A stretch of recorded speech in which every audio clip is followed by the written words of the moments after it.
नमस्कार शेतकरी मित्रांनो, तुमचं सगळ्यांचं स्वागत आहे कृषी सल्लागार या यूट्यूब चॅनलमध्ये। शेतकरी मित्रांनो, आज आपण बोलणार आहोत मोसंबी पिकावर येणाऱ्या ब्लॅक फ्लाय या किडीबद्दल, म्हणजेच काळी माशी या किडीबद्दल बोलत असताना आपण बघू की या किडीची सुरुवात कुठून झाली, सोबतच या किडीमुळे नुकसान काय होते, या किडीचे जीवनचक्र काय व या किडीला आपल्याला नियंत्रणात कशा प्रकारे आणता येईल। चला तर ही सगळी माहिती आजच्या व्हिडिओमध्ये आपण बघणार आहोत। पुढे जाण्याच्या अगोदर आपल्या यूट्यूब चॅनलला सबस्क्राईब करून घ्या, जेणेकरून नवनवीन माहिती तुम्हाला वेळोवेळी मिळत राहील। चला तर सुरू करू।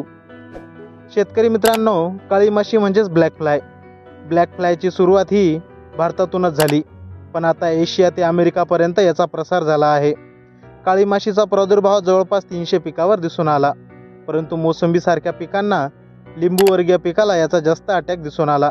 सोबतच आंबा, द्राक्षासारख्या पिकावर तुम्हाला काळी माशीच्या कॉलनीज दिसून येत असतील।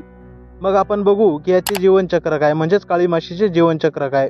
मादा काळी माशी ही पानातील आतल्या भागात स्पायरल पॅटर्नमध्ये पिलांना जन्म घालते। स्पायरल पॅटर्न म्हणजेच गोलाकार पॅटर्नमध्ये, ज्याचा मध्यभाग सेंटरला असतो। अंड्याचा कलर हा गोल्डन ब्राऊन असतो। नंतरच्या 7 ते 10 दिवसात ते अंडे हॅच होण्यापूर्वी, म्हणजेच अंडे फुटण्यापूर्वी काळे पडतात। काळी माशीचे पिल्ले हे निम्फ, अडल्ट, प्युपा, निम्फ अशा प्रकारे जीवनचक्र घालवतात। काळी माशीचे जीवनचक्र हे 45 ते 130 दिवसाचे असते व तापमानानुसार, म्हणजेच उन्हानुसार यामध्ये बदलही होत असतो। शेतकरी मित्रांनो, मग आपण बघू की याचं नुकसान आपल्याला कशा प्रकारे होतो। काळी माशीचे पिल्ले हे पानातील आतल्या भागात जन्माला येतात, त्यामुळे ते तिथे त्यांची कॉलनी बनवायला लागतात। पानावर पसरत असताना ते पिकाच्या पाणी व अन्नद्रव्याने वाहणाऱ्या नलिकेला डॅमेज करून रस पियायला लागतात। पुढे अडल्ट झाल्यानंतर ते पाण्याच्या वरती चिकट मधासारखं द्रावण तयार होताना आपल्याला दिसू लागतो। काळी माशी अडल्ट ही पानाला खायला लागते व आधीच अन्नद्रव्य नलिकेला डॅमेज केल्यामुळे आपल्या पिकाची पाने ही वाळायला लागतात।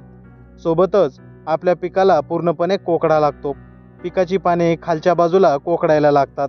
शेतकरी मित्रांनो, सोबतच याचा परिणाम हा प्रकाश संश्लेषण प्रक्रियेवर होतो व शेवटी पूर्णपणे झाडाची पाने ही वाळायला लागतात व गळायला लागतात, त्यामुळे झाड पूर्णपणे मरते। शेतकरी मित्रांनो, मग आपण बघू की काळी माशीला आपल्याला नियंत्रणात कशा प्रकारे आणता येईल। डॅमेज झालेली पाने हे काढून टाकावी, अधिकतर ज्या पानावर तुम्हाला अटॅक दिसून येत आहे ती पाने काढून टाकावी, म्हणजे काढून फेकून द्यावी। सोबतच फवारणी करत असताना क्लोरोपायरिफॉस 2 ml प्रति लिटर पाणी व हंगामा 2 ml प्रति लिटर पाणी याची फवारणी करावी, किंवा क्युनॉलफॉस 2 ml प्रति लिटर पाणी व हंगामा 2 ml प्रति लिटर पाणी याची फवारणी करावी, किंवा इथ्यॉन 50% 2 ते 2.5 ml आपण फवारणी केली पाहिजे। शेतकरी मित्रांनो, फवारणी करत असताना फवारणी शक्यतो आधीच काळी माशीचा डॅमेज ओळखून सुरुवातीच्या काळात, म्हणजेच अंडे फुटल्यानंतर पिल्ले वाढत असताना करावी। त्यावेळेस फवारणी केल्यास तिथेच 50% आपल्याला रिझल्ट मिळतो। डॅमेज झालेली पाने पूर्णपणे औषधाने धुवून निघाली पाहिजे, ही काळजी घ्यावी। सोबतच एक जैविक उपाय म्हणून इनकार्शिया SP नावाचं एक पॅरासिटाईड असतं। या पॅरासिटाईडमुळे जवळपास आपल्या पिकावरील, आपल्या पानावरील 70% काळी माशीचा प्रादुर्भाव कमी होताना दिसतो। शेतकरी मित्रांनो, ही माहिती जर तुम्हाला आवडली असेल तर आपल्या यूट्यूब चॅनलला लाईक करा, शेअर करा, कमेंट करा आणि सबस्क्राईब करायला विसरू नका। धन्यवाद।